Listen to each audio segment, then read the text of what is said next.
Nós tínhamos na Terra, nessa época, os povos terrestres, que acabavam se relacionando com os guardiões e vigilantes. Tínhamos Atlantes, que era uma mistura genética desses seres guardiões com os terrestres. Tínhamos os lemurianos puros, do processo de início das encarnações e tal. Tínhamos dissidentes desse processo todo, que com certeza tinha gente ali que não gostava dessa brincadeira.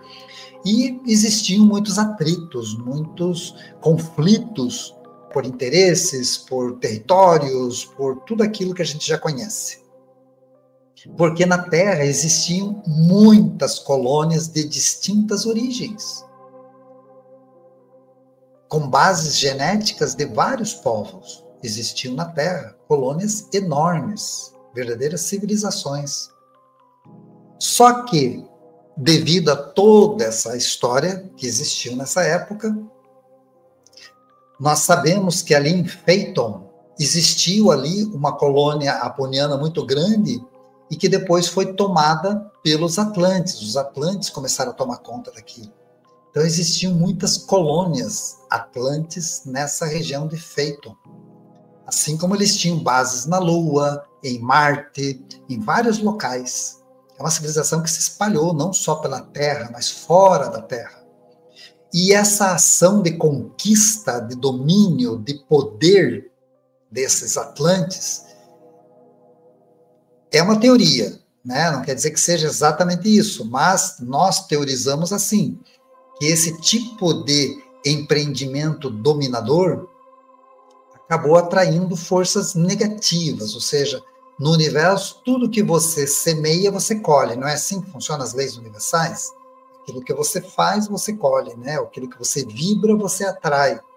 E nessa deles começarem a desenvolver tanto essa conquista, esse domínio, esse poder, essa prepotência, talvez não todos, mas os poderosos dessa civilização, eles acabaram atraindo um cometa, né? Um corpo errante que acabou se chocando com Phaeton. Acabou batendo no planeta Maldek e instantaneamente destruiu esse planeta. E como Marte estava próximo, Marte, em questão de pouquíssimo tempo, perdeu toda a atmosfera e toda a vida na superfície de Marte acabou, originando o que nós chamamos aqui de cinturão de asteroides. Aqui entre Marte e Júpiter, nós temos o cinturão de asteroides, que é esse monte de fragmentos que originalmente era o planeta Phaeton, ou Darmon, o nome que você quer dar. Olha que interessante, eles contando a origem, né, a origem do cinturão de asteroides, de onde que surgiu. E, devido a isso, Marte perdeu toda a vida na superfície, todas as colônias atlantes simplesmente foram desintegradas em Marte. Lógico que a Terra também sofreu com isso. O planeta Phaeton e as colônias em Marte desapareceram com impacto, formou-se o cinturão de asteroides, e desses fragmentos eles acabaram entrando no eixo gravitacional da Terra, e nessa época a Terra tinha 3 luas em órbita. Não tinha só a Lua que nós já conhecemos. 2 fragmentos grandes, tipo Phobos e Deimos lá em Marte, né, que são rochas assim, 2 rochas dessas, muito parecido com esses fragmentos que são as luas de Marte, acabaram orbitando junto com a nossa Lua em volta da nossa Terra. Até que, pouco tempo depois, quase 100 anos depois, 12.200 anos atrás, essas luas acabaram caindo na Terra também, devido à atração gravitacional, e isso promoveu o que nós conhecemos como o afundamento da Atlântida. Esse afundamento da Atlântida, essa alteração no planeta todo, o famoso dilúvio universal, que teve Noés aí no mundo todo, porque você conversa com os indígenas, com os povos originários de vários cantos do mundo, todos têm uma história parecida com a história do Noé. Então, tivemos vários Noés no mundo que foram avisados que isso ia acontecer, ia ser uma tragédia, que buscasse preservar o máximo de coisas possíveis, e é o que foi feito. E a Atlântida, né, sofreu um impacto maior desses corpos, essas luas, desintegrando continente, restando alguns fragmentos somente.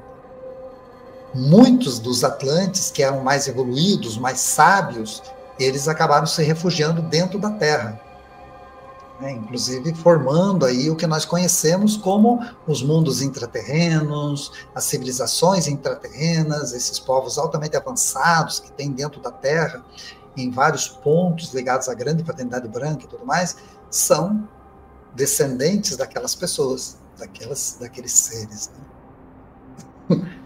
E daí, devido a isso tudo, há 12 mil anos, essa confederação de mundos que trabalha nesse grupo local de galáxias, eles estavam reestruturando as bases deles no sistema solar, estavam refazendo suas colônias em uma das luas de Júpiter, né? Seria em Ganímedes. Tem até hoje uma colônia grande da Confederação de Mundos ali, já foi até fotografada, eu já até mostrei aqui uma foto das sondas aí que foram e fotografaram Ganímedes e aparecem bem lá as cúpulas, como os seres mostram pra gente que é e tudo mais. E nessa reestruturação que estavam ali, né, eles viram o que se passou na Terra e decidiram agir de alguma forma também, né? Lógico que eles não tiveram apoio, tiveram muita resistência dos povos que existiam aqui. Muitos queriam manter o seu domínio, o seu poder, independente do que quer que fosse e tal, não queriam saber de ninguém mais de fora intervindo e tal, mas com a vinda desses seres muito sábios ligados à Confederação de Mundos, aqui nós temos uma imagem do Sanat Kumara, né, que é um desses seres que vieram 32 seres de altíssima evolução lá da galáxia central para cá e constituíram o que se chamou-se de Grande Fraternidade Branca, ou Grande Fraternidade da Luz, que é vinculada ao Conselho dos Nove de Andrômeda. E começou-se a pôr ordem em toda aquela anarquia que virou a Terra após a queda das luas que existiam ali. Então, há 12 mil anos atrás, começou a funcionar o que nós chamamos até hoje de Grande Fraternidade. Essa intervenção ela foi necessária, era fundamental que existisse para corrigir o rumo das coisas, restaurar o projeto original, o porquê que existia a Terra, a retomada do processo evolutivo daqueles seres que precisavam de um corpo físico, e a Terra virou realmente um planeta atípico nesse processo todo. Ela virou um grande laboratório de experiências de todo tipo, uma mestiçagem incrível de seres da própria Terra, autóctones, com ETs de outras origens também. Então teve uma mistura genética muito grande. E após a intervenção desses 32 seres extraterrestres, e que depois conseguiram argumentar e fazer com que a coisa acontecesse, todo mundo compreendeu os seus erros, seus acertos, né? Quem permaneceu aqui tinha a missão de colaborar com o resgate do desenvolvimento humano e criou-se esse ser que agora deveriam tutorar, né? Essa fraternidade branca iria, desde aquela época, de 12 mil anos atrás, tutorar o processo evolutivo da humanidade da Terra, para buscar que tragédias como aquelas não acontecessem mais. E nesse período, vários projetos de civilizações já existiam por todo o planeta, na Índia, na China, na Mesopotâmia, nas Américas, e foi chamado do quinto momento-chave por esses seres, que deu início ao que se chama raça ariana. Então, é a quinta raça do processo de construção da possibilidade da retomada evolutiva de raças que tinham perdido seu poder de evolução aqui na Terra. E esses projetos todos se tornaram as bases da nossa civilização, aquilo que nós temos hoje. Foi criado aí a escrita cuneiforme pelos sumérios, o Devanagari, ou proto-sânscrito, pelos hindus, os ideogramas egípcios e por aí vai, toda uma escrita, um linguajar construído, né? Aprendeu-se a divisão do dia em 24 horas, 60 minutos, 60 segundos, dividindo o arco de 360 graus, o calendário em 12 meses, canais e construções, administração, matemática, arquitetura, e aí o processo não parou mais, para que o desenvolvimento viesse da gente, das pessoas, da Terra. e nós chegamos onde nós estamos hoje. Embaixo desse vídeo, na descrição, temos um link que você pode mandar para a gente com a experiência. Você também pode agendar uma sessão de diagnóstico, se você quiser relatar com mais detalhes, e nós podemos te orientar, né? Qual que é a melhor prática para você fazer, como que você pode trabalhar com essas experiências. Queremos saber também de vocês, se já tiveram contato com um ser diferente através de um sonho ou de uma projeção.